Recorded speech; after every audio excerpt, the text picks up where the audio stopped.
What's going on, guys? I have the Showtime boxing schedule right here in front of me. I gotta be honest, I'm just as disappointed and hurt as you that we're not going to be getting Jermall Charlo versus Jaime Munguia.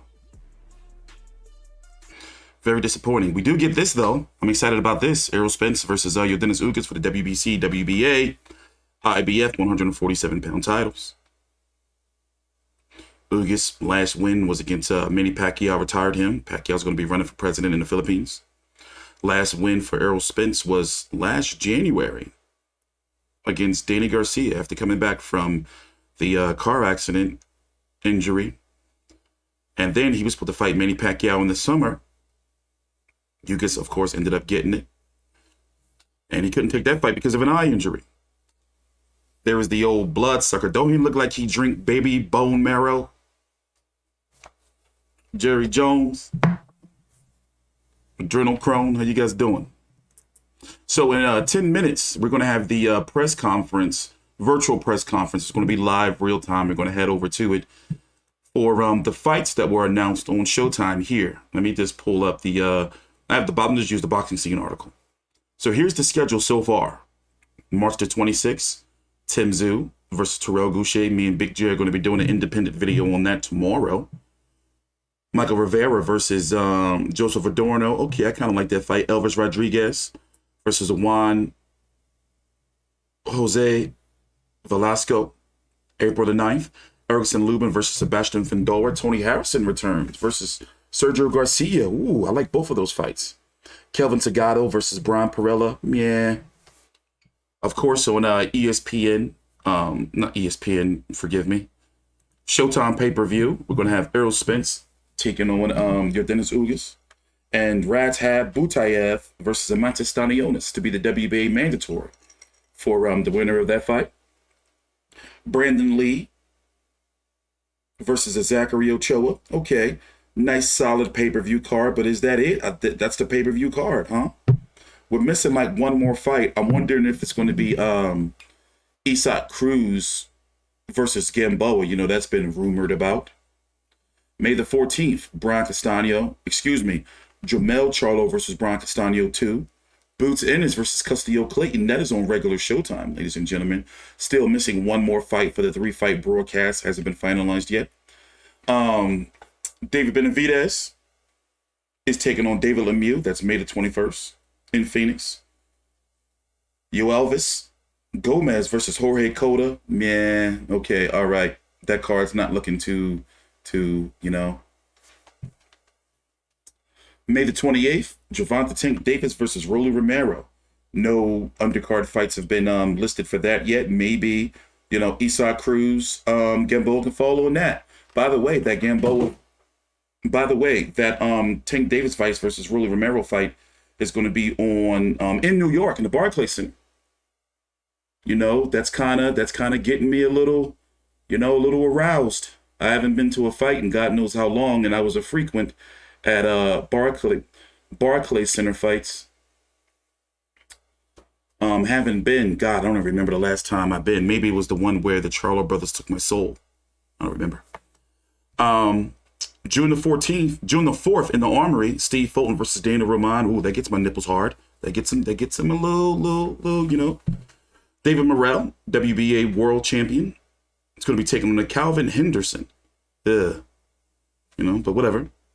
And then June 18th, the fight of the hour. Jermall Charlo versus Maciej. Leftovers. Ew. I'm just thinking about that fight. It's just, you know, and I understand that this is going to be a big storyline over the next few months of whose fault it is. Jaime Munguia's name is going to be dragged through the mud. There is conflicting reports going on why the fight fell through. But Showtime had to move on, you know. Let's see here.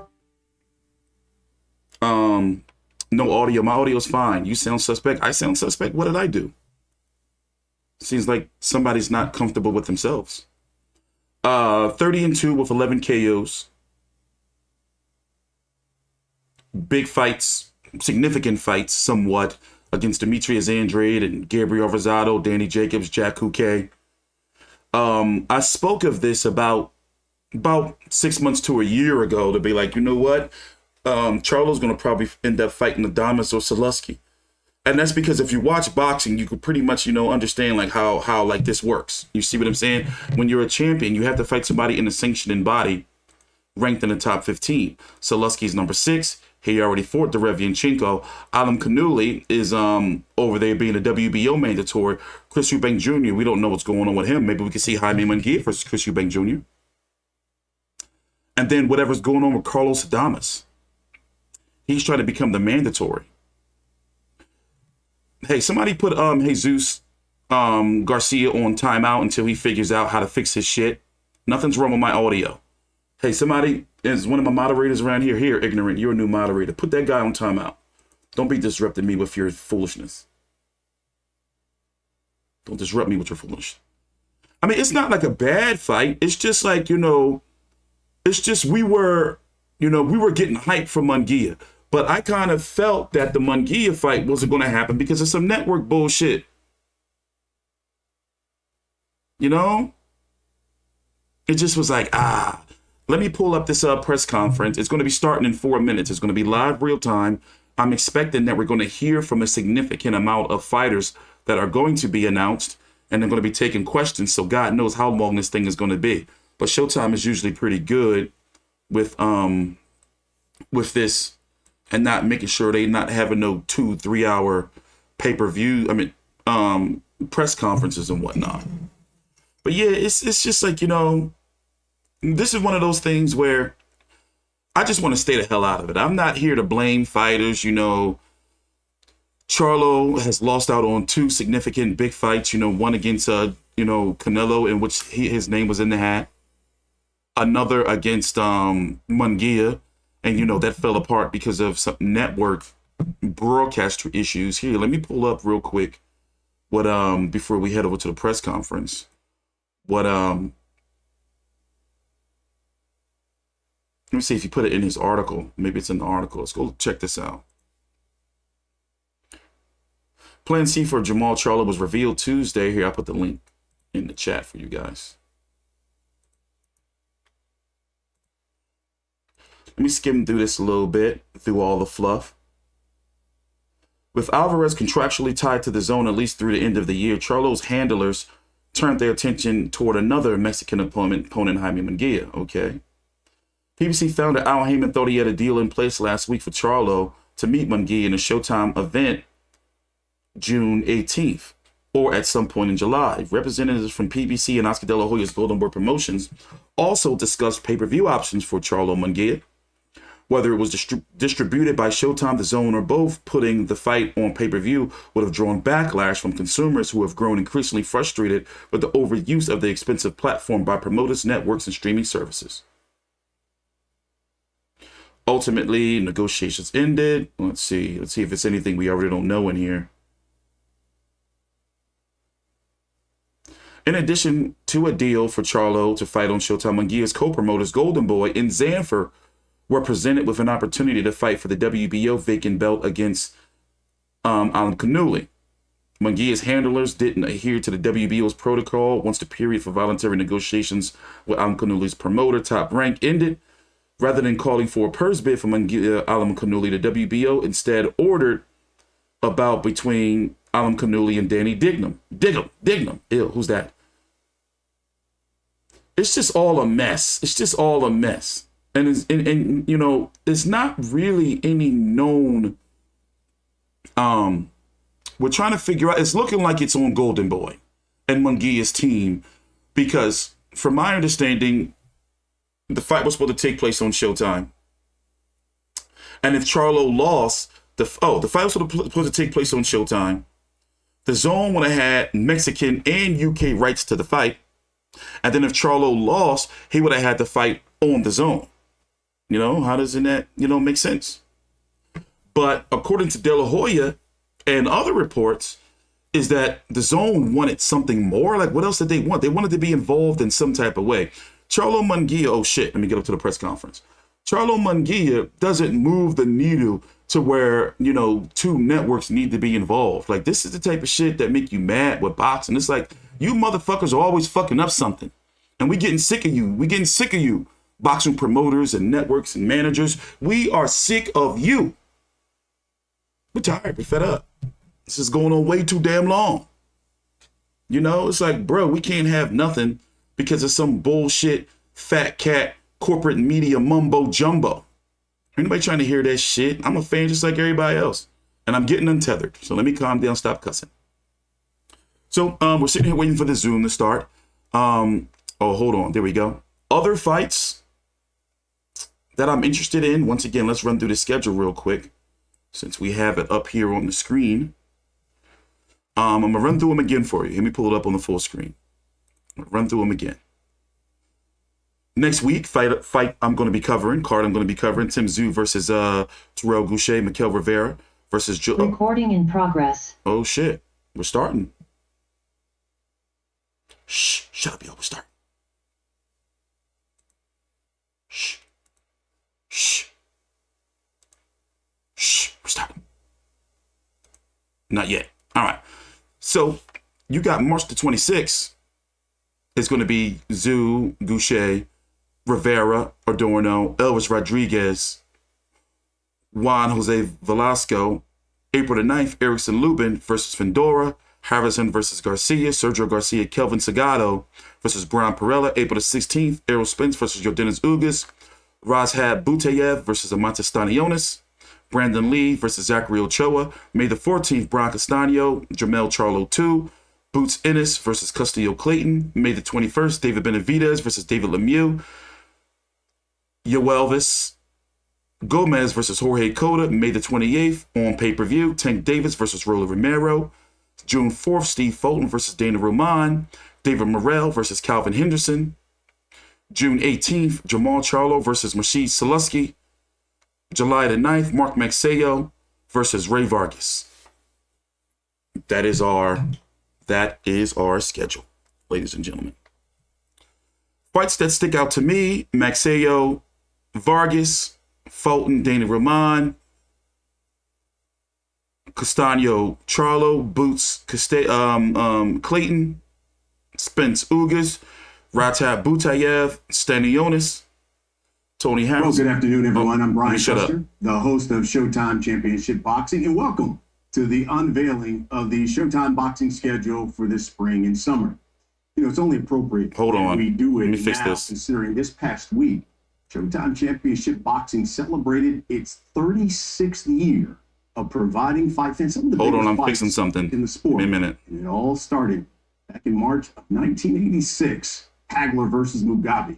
And since then, let's be honest, we've been the longest, most trusted, undisputed network leader in the sport of boxing. And our collection of talent, unquestionably the strongest, most experienced, best voices in the sport. We've got 5 International Boxing Hall of Famers, from Al Bernstein, Steve Farhood, Jim Gray, Barry Tompkins, to the classy Jimmy Lennon Jr., as well as a couple of former champions. We've added to the mix Raul Marquez, Abner Mares, and then you add the best play-by-play voice in the sport in Mauro Ranallo, myself out in front. There is no network that compares to our collection of talent. And we are led by the best executive producer in sports television, in David Dinkins Jr. He's been at the helm since 1986, along with director extraordinaire, I call him, Bob Dunphy. And we surround the sport with, at Showtime, with some of the best programming that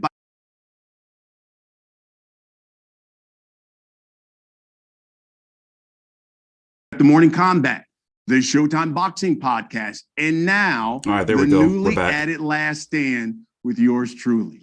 2021, Showtime had an unprecedented year. We had 25 live boxing events, 80 total fights, 13 world title fights, including 3 unification fights. 2 of those were for the undisputed title.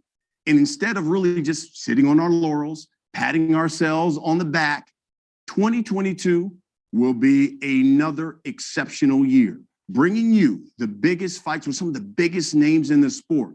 Errol Spence Jr., Gervonta Davis, Jermell Charlo to David Benavidez, Stephen Fulton Jr., and Jerome Boots. And it's just some of the names you'll see on the network this year. So, you know what? Let me introduce the man who I have a tremendous amount of respect for, because not only his intellect, but his undeniable passion for the sport and how he continues to challenge us and this network to evolve while making sure he delivers some of the best marquee matchups that boxing fans crave, while always being accessible to you, the fighting media. It's no secret why I call him, he's boxing's best friend. He is the president of sports and event programming for Showtime Networks, Stephen Espinosa. Thank you very much, Brian. My man. Appreciate the intro. I'm excited to be here. Yeah. Talk to us about what's this year and what we've got coming up. Well, I feel like maybe we should be live on CBS with this, because this is sort of Selection Sunday You're right. for us. These are our bracketology. These are, we're behind closed doors in the room with little slips of paper, venues, dates, fighter rankings. It's our own miniature version of the NCAA selection, except for us, we're trying to present the sport, to organize the sport, and give viewers a sense of sort of organization and a sense of logic and something to look forward to from now through, as we'll soon see, through July. In a sport that is so competitive, how big of a task is it to continue to deliver what we like to say a meaningful, high-stake fights that boxing fans want? Well, look, the sport is constantly evolving, constantly changing, and whether it's new talent or an upset, nothing ever stays the same. So the reality, we've got to be the same way and take the same approach. We had a great year last year.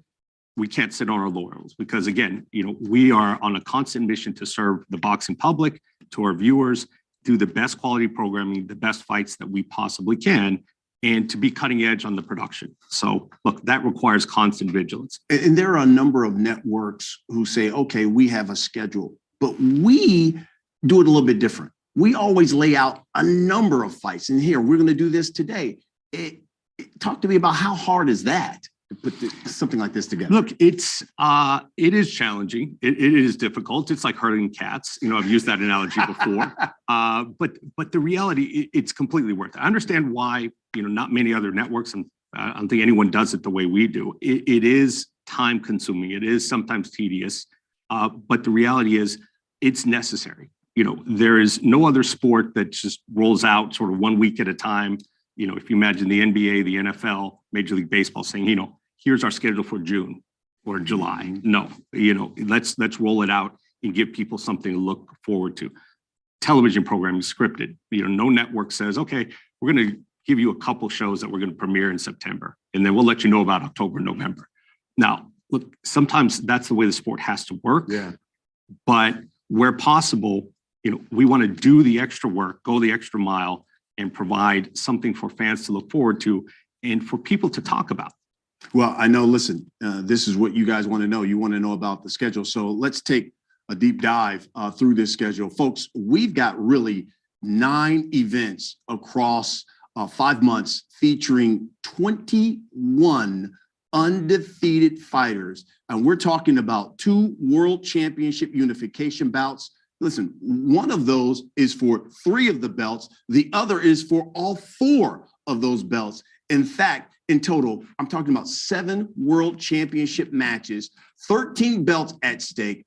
All of the top 6 154-pound fighters, you're going to see in action over the next 7 weeks. So, Stephen, here, as we get right into this, let's start with March 26th, Showtime Championship Boxing. Coming to Minneapolis. It's the U.S. debut of Tzsyu, his father, Tzsyu. And Tzsyu has had so many memorable fights on Showtime Championship Boxing. Talk to me about that card. Look, it's an exciting card. I mean, we've been watching Tzsyu for quite a while. We were witness to his father's, a lot of his father's achievements on Showtime. A lot of his most significant fights were on Showtime. So we had an eye on him, not just because of his talent, but because of the history. And I think this is a really interesting card on March 26th. You've got the U.S. debut of Tzsyu. And again, if we look through the card, stepping back for a moment, I think we're trying to do 2 things. Number one, evenly matched fights between top fighters. It's not just a name against somebody you've never heard of. Evenly matched fights, 50-50 fights as much as possible. And secondly, quality top to bottom on the card. So March 26th, Tim Tzsyu, up and comer, talked about, very promising. Terrell Gausha is, he's got the credentials, he's got the experience. I don't know who wins that fight. It is a 50-50 fight at the top level. Michel Rivera, one of the most exciting young fighters in the sport, taking on Joseph Adorno. And what boxing fans love, among other things, is discovering the next guy, like the next guy. So, with some of our opening fights, that's exactly what we've tried to do. Elvis Rodriguez, 140-pounder, 12 wins, 11 by knockout, really interesting fighter, taking on a very good veteran test for him in Juan Jose Velasco. So that, to me, is, sort of epitome of the card. Evenly matched, intriguing fights, meaningful fights, top to bottom. And for people who've seen Michel Rivera, they know that he likes to call himself the new Muhammad Ali. He's got the look. He looks like a young Cassius Clay, Very much so. In the look, but an exciting fighter. The next following week, we go to April 9th. We go to the fight capital of the world, Las Vegas. And I'd like to call this one an intriguing crossroads fight because at 154 pounds, you've got Erickson Lubin, the hammer, taking on the tall Sebastian Fundora. It is a title eliminator for the WBC. And for those who would say, what does that mean? Well, the winner basically goes to the front of the line for that WBC belt, which Jermell Charlo has. That's going to be a really, really good fight between these two. And one of the advantages of rolling out a schedule like this is you can see through the 154-pound division.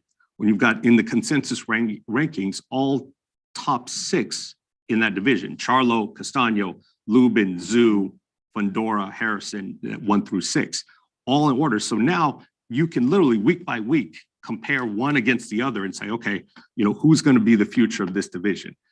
Lubin and Fundora, another one, 2 top guys, top 6 in the division, great style matchup. Fundora's a tough style matchup for anyone. Tony Harrison and Sergio Garcia is another intriguing, fight. And, another guy who's making a Showtime debut, a young prospect out of Mexico, Kevin Salgado, 14-0, 9 KOs. He's just 24 years old. So a little bit of everything from the emerging prospect all the way through the championship level in that card. And I love that Tony Harrison's on that card as well, because again, former champion there at 154 pounds. And then with the following week, April 26th, we get really one of the most significant fights of the year. It is a unified matchup between the unified champion, Errol Spence Jr., taking on the WBA champion in your Ennis Ugas. It is also the return of Errol Spence Jr. to Showtime. Listen, this is where he started his career and had some of his most significant fights, and they're doing it AT&T Stadium, home of the Dallas Cowboys. Well, you and I are both Cowboy fans. I know that's so. It'll be a special night. Errol has done really well at Cowboy Stadium and built a home there. We'll be announcing the pay-per-view undercard probably in the next week. Still some things to be firmed up, some signatures there. But look, it's as good a fight as you can get in the welterweight division. Your Ennis Ugas has come on strong. From his career path, it's tough not to root for him, given what he's overcome. That breakthrough win, dominant win over Pacquiao. And then you've got Errol Spence. Pound for pound, right up there. For my money, he's the best welterweight in the world right now. But that's a tough matchup for him in Ugas. Yeah, just the 16th unification fight in the Glamour division. Again, April 16th, there in Arlington, Texas. Okay, so then we move to May. And so we get to May 14th, Showtime Championship Boxing, and then we're going to go to Los Angeles. And we finally get the rematch of Jermell Charlo and Brian Castano. And this is for the undisputed title there at 154 pounds. Listen, we know that first fight was an all-action fight. This one is going to be exciting. And then even on that co-main of there, you get Jerome Boots Ennis on that card. That's going to be fun in Los Angeles. That's going to be a phenomenal card. It really is, and we're thrilled that we're able to keep this on Showtime. I think this is going to be the biggest non-pay-per-view card of the year. Certainly the most meaningful. It's an undisputed fight, along with a really, really interesting and meaningful welterweight eliminator as the co-feature. A third fight's going to be added. I think tickets for that fight are going to be hard to come by for sure. Yeah, you're right about that. And then Boots Ennis is fighting Clayton, who we saw back in the days when we were there in Connecticut, and he got a draw in that fight.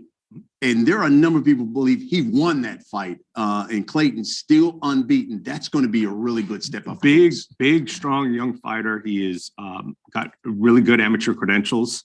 This is a good test for Ennis.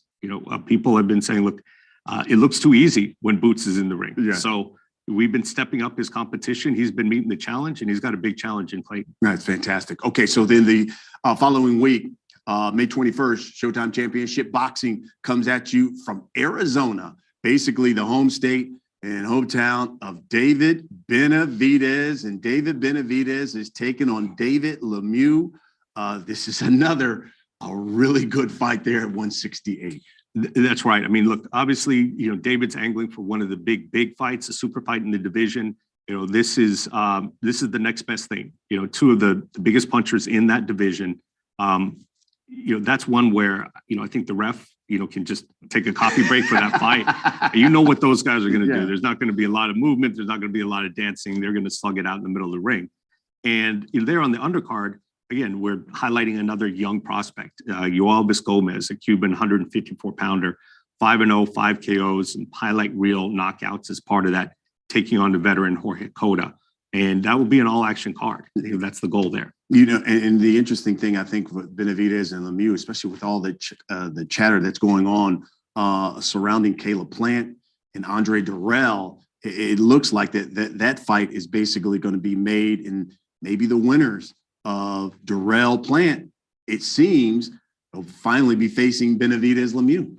Yeah, that's definitely one of the possibilities. I mean, look, as soon as we announce this one, we're on to August, September, October, November. Yeah. So, the reality is, we want to stay well ahead of the schedule and be able to start looking even further beyond July. That's fantastic. Okay, so then the following week on May 28th, Showtime pay-per-view. And I love this because we finally get to go to New York, Barclays Center, Brooklyn, New York, and it is the return of Gervonta Tank Davis, and he's taking on Rolly Romero. And look, this was a fight that was supposed to happen in the past, but these guys are going to finally get it on. By the way, this is going to be the first fight back at Barclays Center since March of 2020. It's been a long time since the Barclays Center has had some boxing.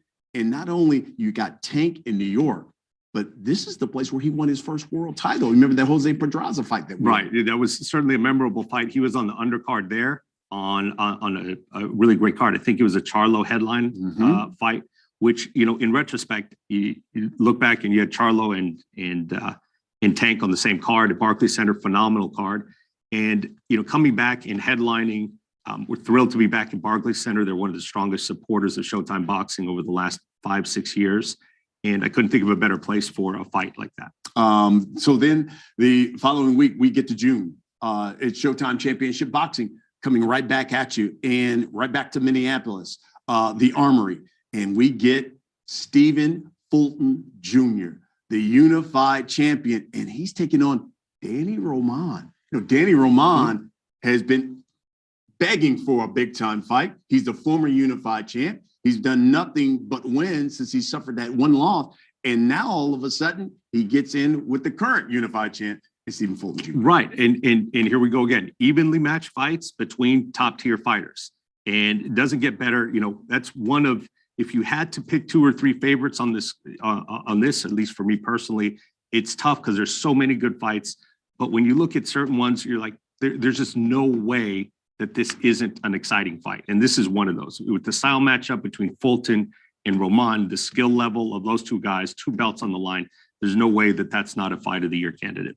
And then a couple of weeks later in June, Showtime Championship Boxing comes your way from Houston, Texas, the Toyota Center. And on Juneteenth, by the way, which is something that Jermall Charlo started doing just last year, said he wanted to continue to do that, make it an annual thing to fight on Juneteenth, which is obviously very big there in Texas. He has his fight, Maciej Sulecki.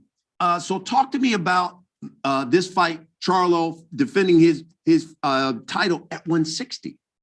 Yeah, the reality is, there's been a lot of discussion. I'm sure there'll be some questions when we get to the media portion of this about, Charlo's journey to this fight, and happy to discuss those. But the reality is, when a super fight like a Canelo versus Charlo fight falls apart, you just have to regroup, move to the next best thing, whether it's, it's going to be Munguia or in this case, Sulecki. Sulecki is a proven contender, a veteran, only 2 losses to 2 of the best guys in the division, in Danny Jacobs and Billy Joe Saunders. So, this is, I know everybody wanted Canelo Charlo, and, I still want that too. I know Jermall more than anybody wants that fight, but this is a really good alternative here, and a quality test there in Houston. But before we move on, let me ask you about Munguia, because it seemed as if then Charlo Munguia was going to happen. Do you think Munguia and his team wanted that fight?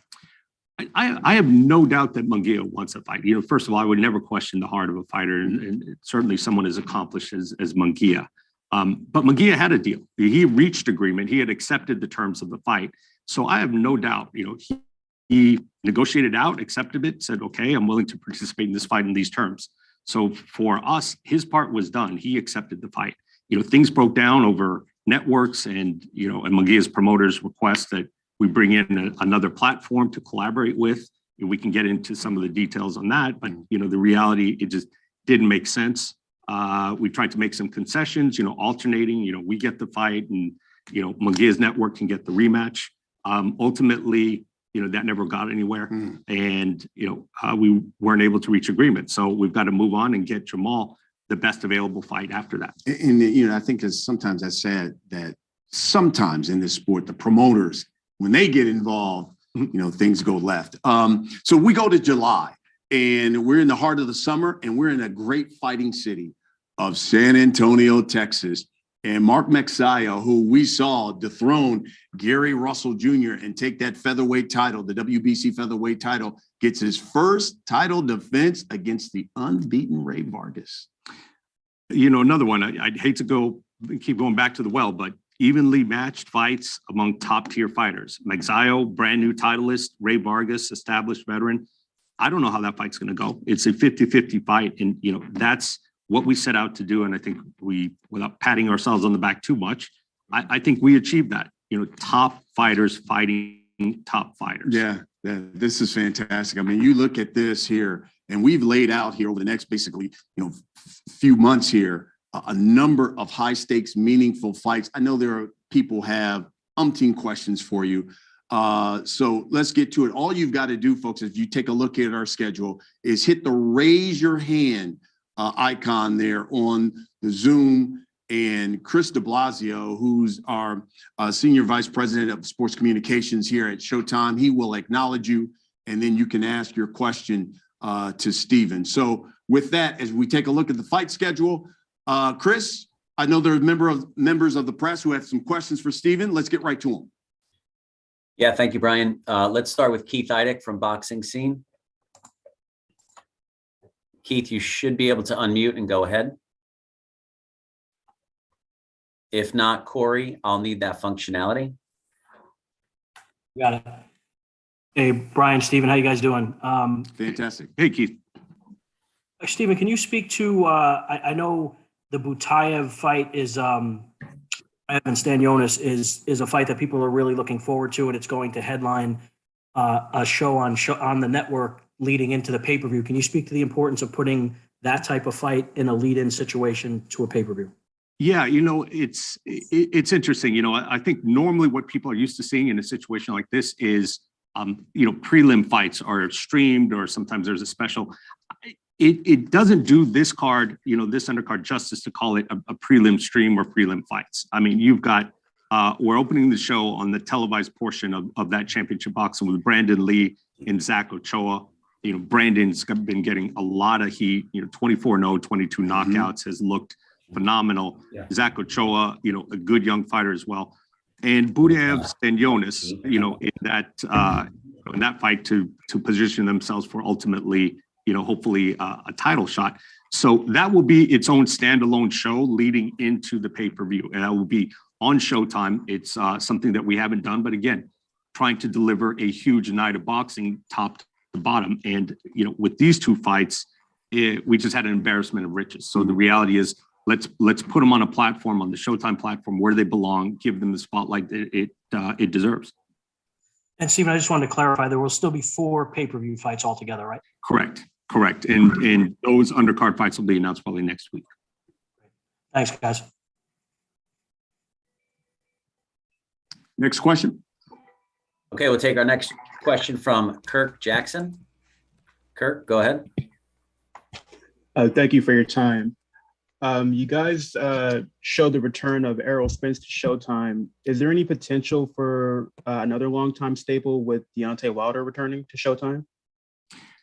Certainly hope so. I know Deontay was disappointed in that last, the outcome of the last fight. I think he's got nothing to be disappointed about at all. He fought a tremendous fight. I mean, one of the most exciting fights of the year, and a lot of heart displayed by both fighters.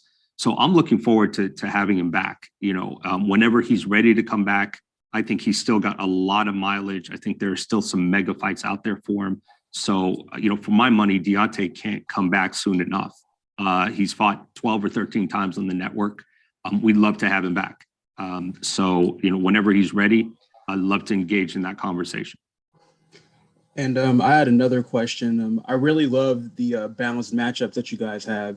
And being that there are 4 pay-per-view fights, have there been any discussions as far as providing incentives for potentially new Showtime consumers, such as maybe a markdown for initial membership price upon pay-per-view purchase, or even maybe a rewards program for existing members? Maybe they receive a pay-per-view credit or any kind of merchandise from that respective pay-per-view event, as an incentive?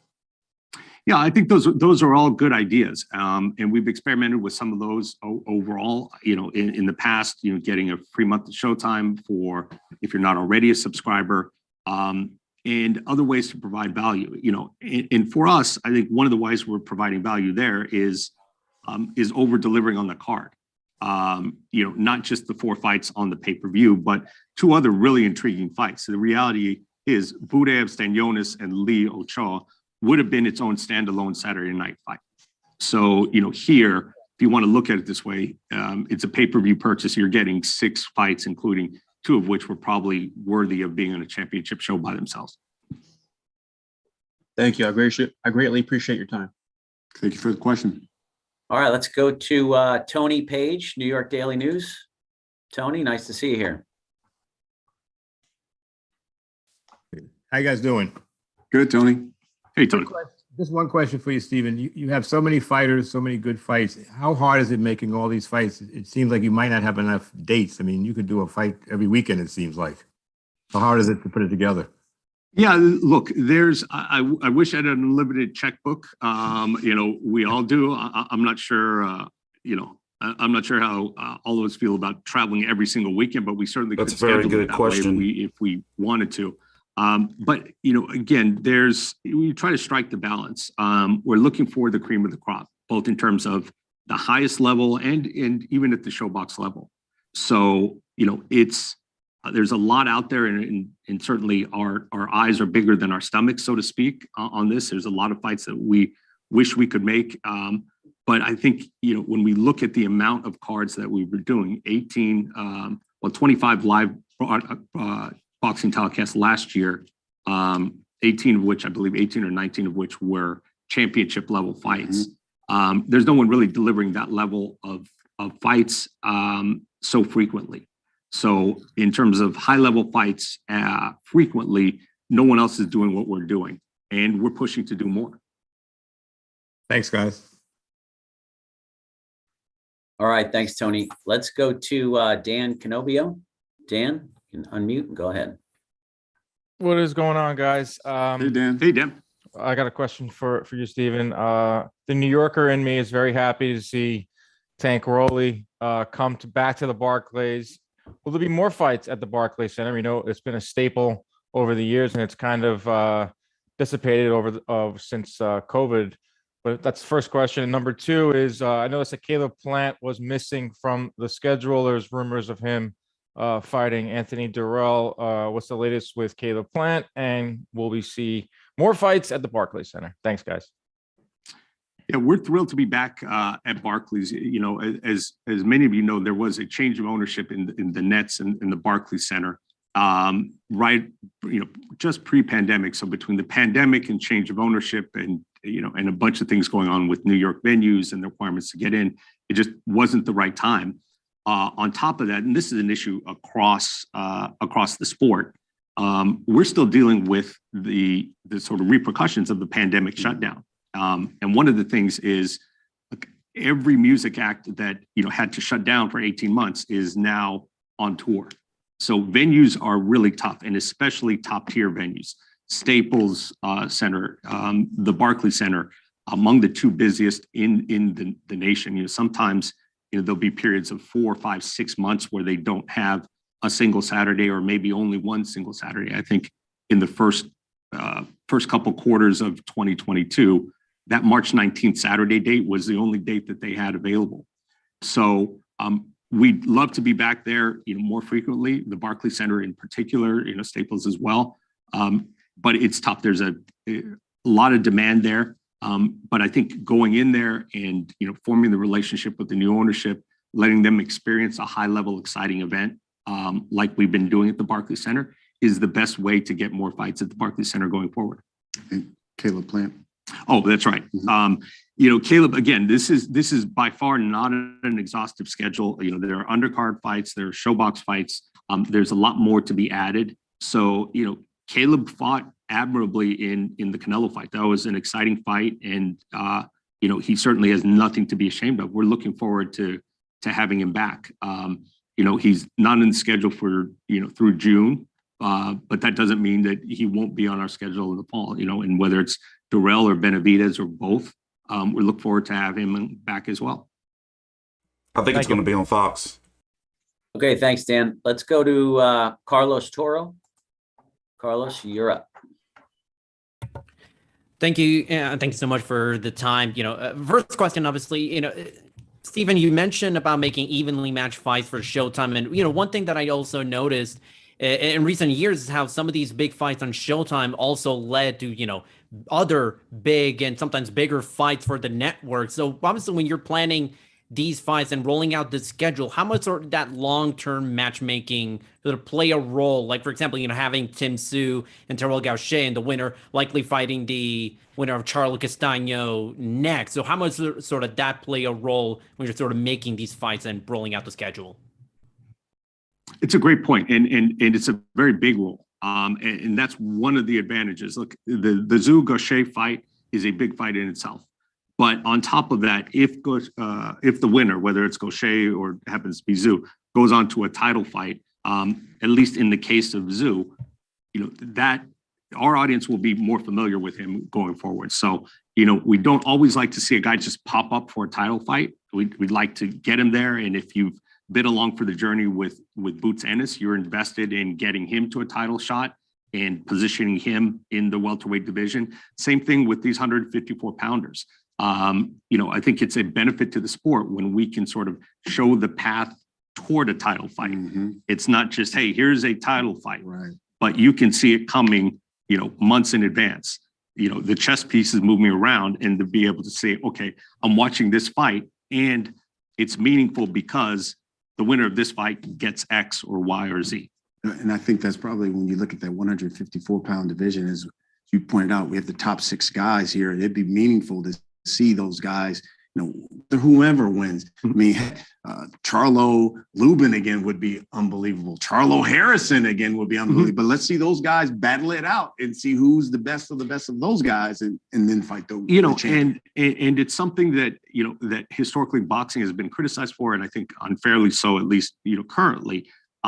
What we're seeing, I think, is more and more losing in boxing doesn't carry the stigma that it once did. Absolutely. So when we look at the super bantamweight division, whether it's Stephen Fulton or Danny Roman or Angelo Leo or Rais Alim, it really doesn't matter who wins or loses those fights. The reality, Fulton versus Danny Roman is a good fight because we've seen both of them on. They've been entertaining before.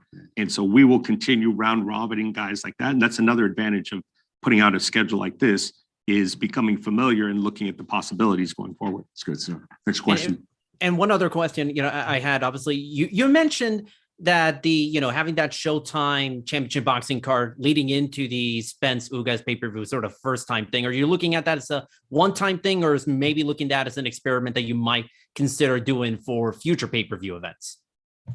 Look, I think it's experimenting. Look, we know not everybody out there is looking forward to maybe 4 or 5 hours of boxing. Certainly our hardcore fans, I think, will appreciate it. So it's an experiment, and in this case, it's really a function of an embarrassment of riches and having so many good cards and so many good fights to do that even the pay-per-view undercard wasn't enough to contain all the fights that we had to get done.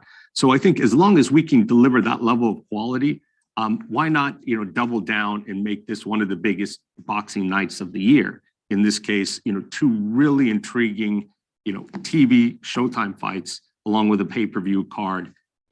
That's a fight party. That's a great fight party right there. Thank you so much. All right, thank you, Carlos. Let's go to Melissa Smith with Fight Girl. Melissa? Hi, how are you? Thank you so much for taking my question. What I would like to ask you, Stephen, is to please speak to Showtime's commitment to women's boxing and which scheduled fight cards will feature female bouts. Nothing. Thanks for the question, Melissa. Showtime has a long history in the sport and in combat sports among women, generally, whether it's on the MMA side, going all the way back to Gina Carano and Chris Cyborg and Ronda Rousey, and on the boxing side, going all the way back to Layla Ali and Christy Martin.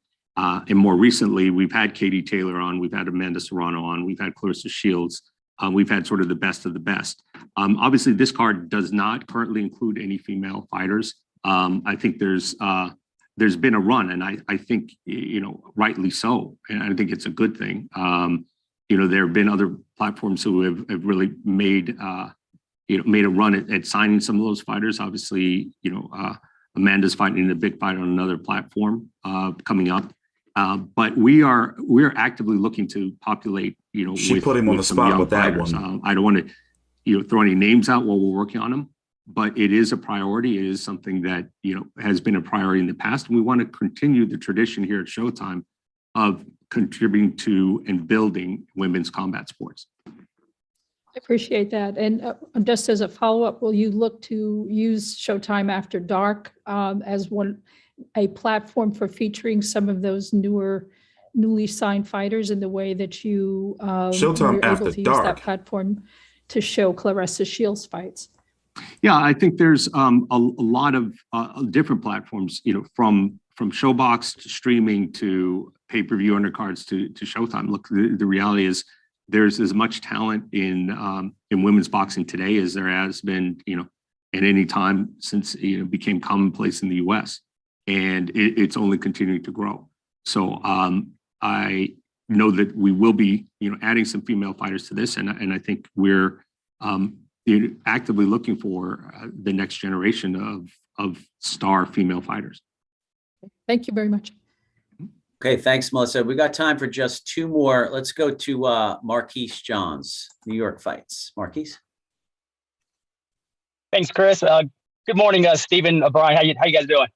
Great, Marquise. It's good to hear, guys. Hey, just 2 quick questions. First things first, saw the schedule, guys. Had to ask because no one else asked so far before me. Where's Jake Paul? Is he working on something over the summer? And secondly, I saw the boxing card. You hinted earlier, Stephen, at the show box and future cards for that as well. Are there any additional documentaries coming down the pike, i.e. like Pariah or the Four Kings? 2 good questions.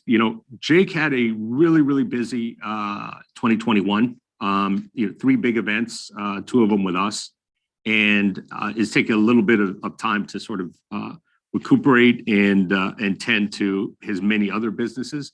But we are in discussions with him on continuing. He's looking for obviously a noise-making big fight. And I would expect to see him back, this summer at some point, hopefully with us, and hopefully in a really intriguing matchup as well. As for documentaries, we're on the verge of making an announcement of another boxing documentary, a very well-known fighter, not quite of the generation of the Four Kings, something a little bit more recent, but someone who I think has a really interesting story, who hasn't spoken about it before. Not to tease you or be coy, but I think we'll be announcing that within the next couple of weeks, and I think boxing fans will definitely be very excited about that because, as you point out, documentaries of all kinds, and particularly in combat sports, are a critical part of the Showtime programming schedule and part of our commitment to the sport of boxing and combat sports generally. So I think before the end of the year, we'll be seeing, probably at least 2 combat sports themed documentaries, probably one in MMA, one in boxing. All right. Thanks so much, guys. Okay, Marquise, thank you. Let's just take one more. Osvaldo Principali from Argentina. One second, Osvaldo. Let me make sure I can I allow may have you in raised here. my hand too late. I may have raised it a little bit too late, but whatever. Sorry, you may have taken your question back. No, there you are. Damn. Okay. Now, do Go you ahead, listen sir. to me? Good afternoon. There Do you go. you Go listen ahead. to me? Yes. Yes, we got you. Nice to meet you, Mr. Espinosa. The question is the following.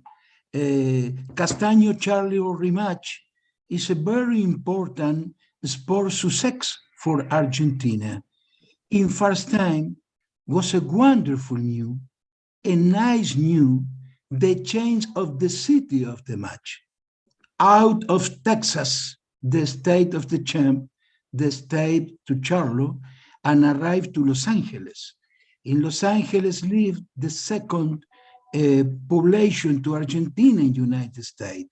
In Los Angeles, trained Castano in all career, and Los Angeles is one the big United States city in the history, in the success to Argentine boxing. Castano was happy with the change, but which was the position to Charlo? Was easy or difficult to Charlo accept this change of the city of the fight? Excuse my bad English. Oh, no, it was. I think I understand what he's saying. Understood you completely. Look, most fighters, if not all fighters, love fighting at home and bringing a big, meaningful fight in front of their home crowd.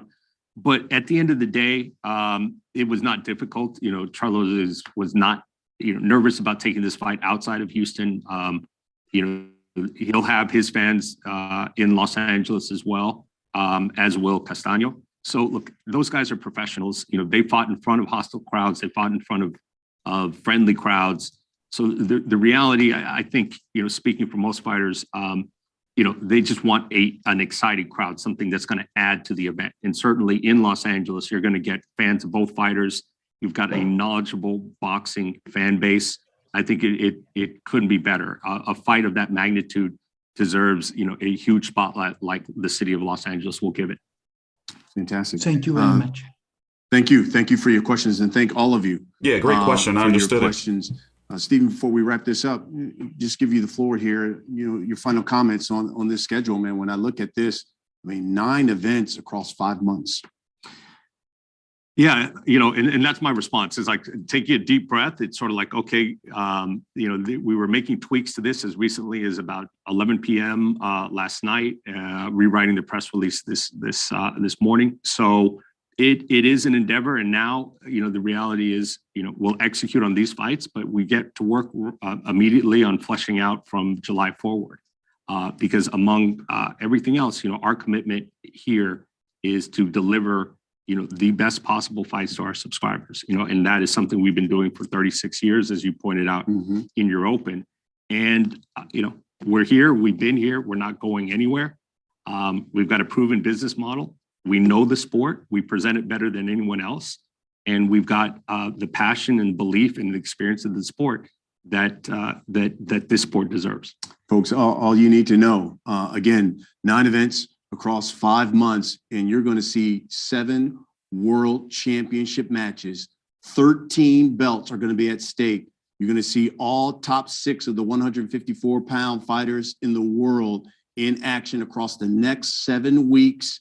It is going to be one heck of a schedule. In all, 21 undefeated fighters, 2 world championship unification bouts.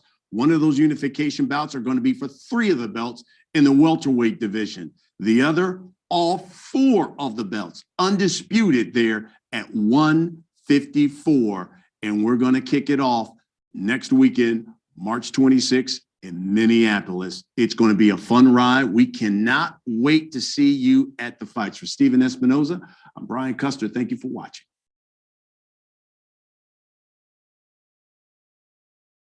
I don't know. How y'all feel about that?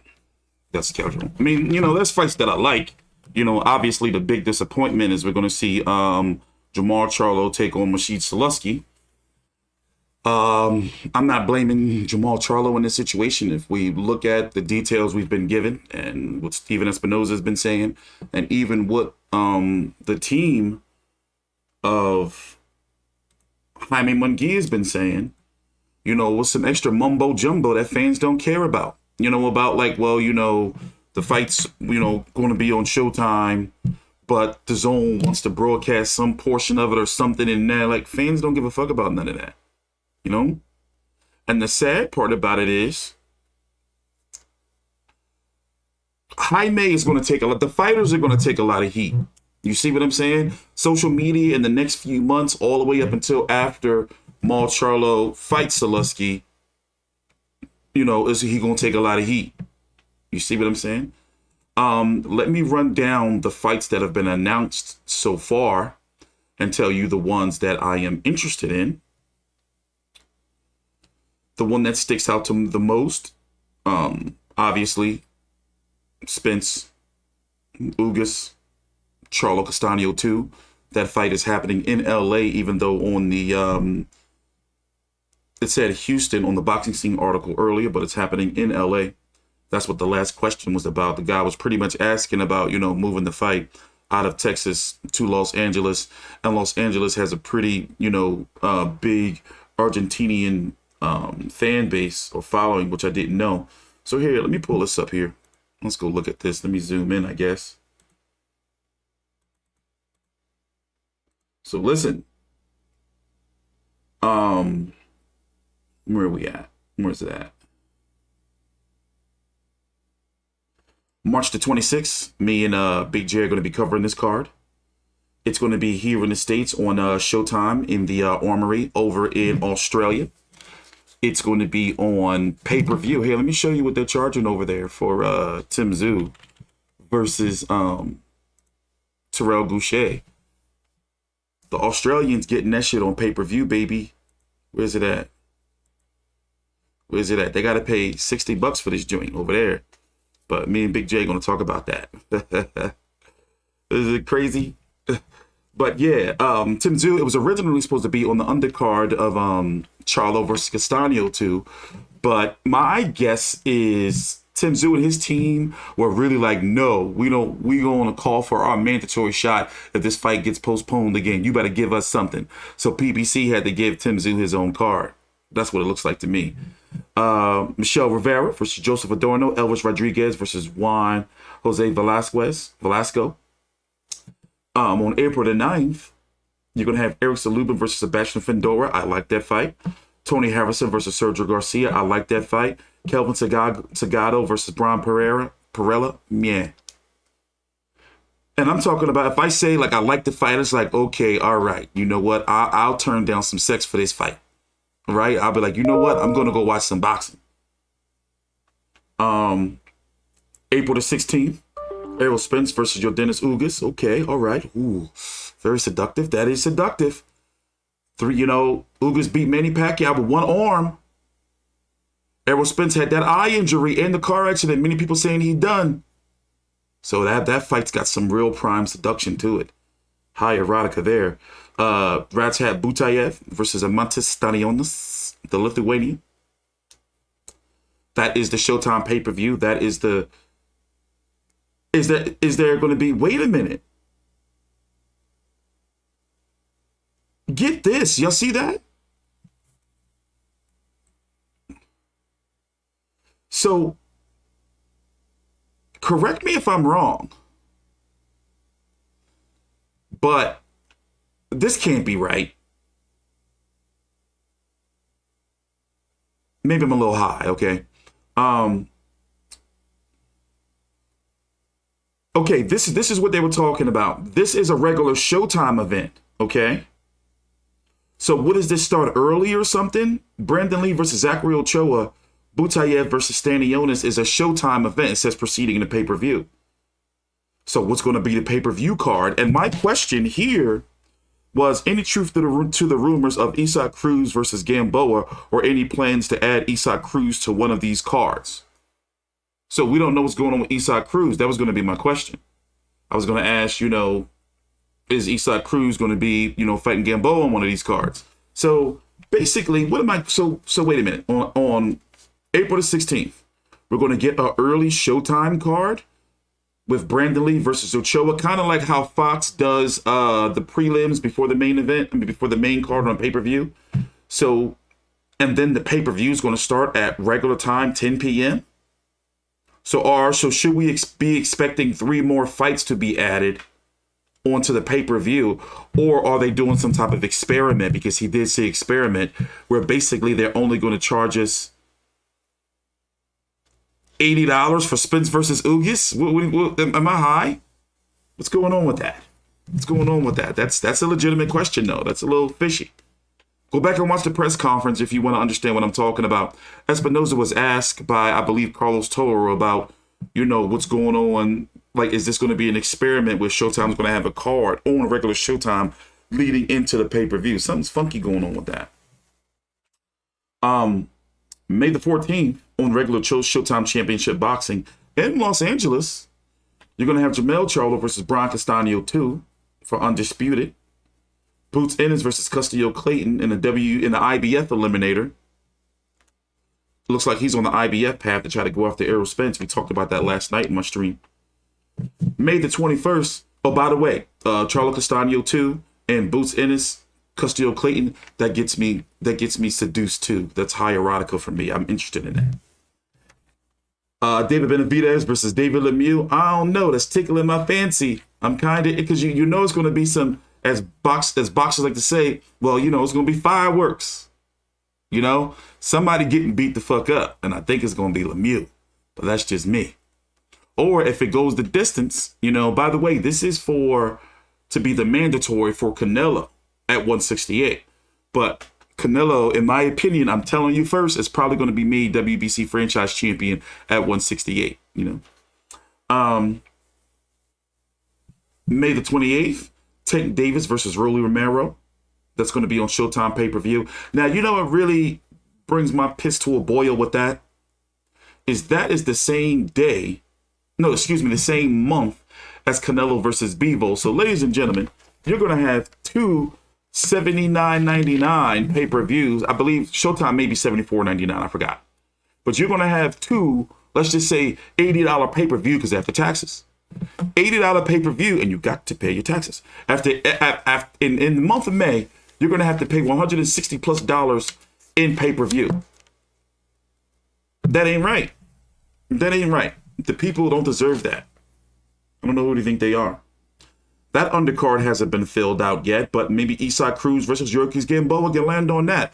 Isaac Cruz going to land on one of these cards, and they're probably scared to announce that it's going to be Gamboa. They're probably going to try to sneak that in some little press release within the next month or two, and be like, Isaac Cruz returned after spectacular pay-per-view performance against motherfucking Tank Davis. He's returning against Yorkis Gamboa. Like, I know the game now. You ain't gonna trick me. That's going to be in the Barclays Center. I do admit, I'm thinking about going, but I'm probably not. I got court that week. 8-hour protracted hearing. Ooh, they're going to whoop. Ooh, I can't wait. Cost me $18,000 by the time all this is going to be done. But anyway, Barclays Center. Now, Tank Davis versus Rolly Romero. We know that's a fight to test Tank Davis's star power, but also we know that Rolly can talk some shit. I think Rolly's going to get beat up. I think it's a mismatch. And, you know, I think that's going to be the talking point after the fight's over. I like Rolly, man. You know, he can sell a fight, but at the same time, it's like bro shouldn't be in there. And he is the WBA mandatory for Tank Davis. And the winner of that is supposed to be the mandatory for George Kambosos. And we could probably see Tank Davis versus Ryan Garcia at the end of the year, but could we? Because the fact that the Zone and Golden Boy or whoever got in Zanfer or whoever the motherfucker got in the way of Charlo versus Munguia, how are we to believe now? Because this has been going around that you know, Tank Davis is going to pull some power move and him and Ryan Garcia are going to fight. So how am I not to think that the Zone and Ryan Garcia and Golden Boy or whoever going to pull the same shit with Charlo, like they did with Charlo Munguia? Does Davis have a rematch clause? Ew. Why would you ask that? Davis versus Rolly Romero or Rolly Romero versus Tank Davis 2? Ew. But knowing, I'm sure Tank Davis probably does have a rematch clause, but ew. Why would you ask that? That's just, you're a boxing masochist. Pitbull fighting Gamboa, yeah, but what card do you think they're going to slap it on? You think they're going to slap it on Spence versus Ugas, the pay-per-view portion, or they're going to slap it in New York? You know, which card they're going to slap that on? You know, they got the El Cubanos in New York, you know. June the 4th, Steve Fulton versus Daniel Roman. Ooh, Steve Fulton's been having a tough schedule. I really, really like this fight. So I'm hyped. David Morrell versus the Calvin Henderson. Hey, listen, ladies and gentlemen, I cover a lot of fights. I've covered probably, you know, maybe over 1,000 fights on YouTube, you know, through the damn near decade, if not decade. How long have I been on YouTube? Way too damn long. I don't know who the hell Calvin Anderson is. I don't know who these people be. I don't know who these people be sometimes. I'm a human being. I don't know who these people be. So let me just look him up real quick. Who is this man? Anybody heard of Calvin? No disrespect to Calvin Henderson. I've probably seen him fight before somewhere on some card. Never seen this man a day in my life. Let's see what card. Let's see. Never seen this man a day in my life. He fought in Philly once. Well, David Morrell is fighting him. And then July the 9th, Mark Maxello versus Ray Vargas on regular Showtime. I like that fight too. With that being said, ladies and gentlemen, I'm going to get up out of here. It's been nice talking to you. I'm going to be back tomorrow covering some Tzsyu. We got an interview from Billy Dibb that Big J did. These obscure Australian interviews we're happy to have. Take your time out, like the video, subscribe. Also, we got a busy week on boxing, so I'm going to be busy and shit. So by time Saturday night, Sunday morning, 2, 3 a.m., I'm going to be completely untethered.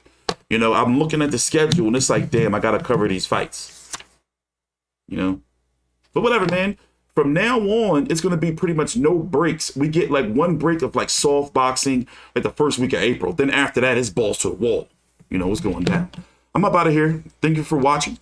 Take your time out. Like the video. Subscribe. WBC channel powered by the Vive Network. Links down below. Links to all my social media down below. And later on this evening, I'm finally going to be streaming on Twitch for a little bit. Maybe an hour or two. You know, test out all my stuff. I'm going to play some video games. I miss playing video games. But yet, I don't want to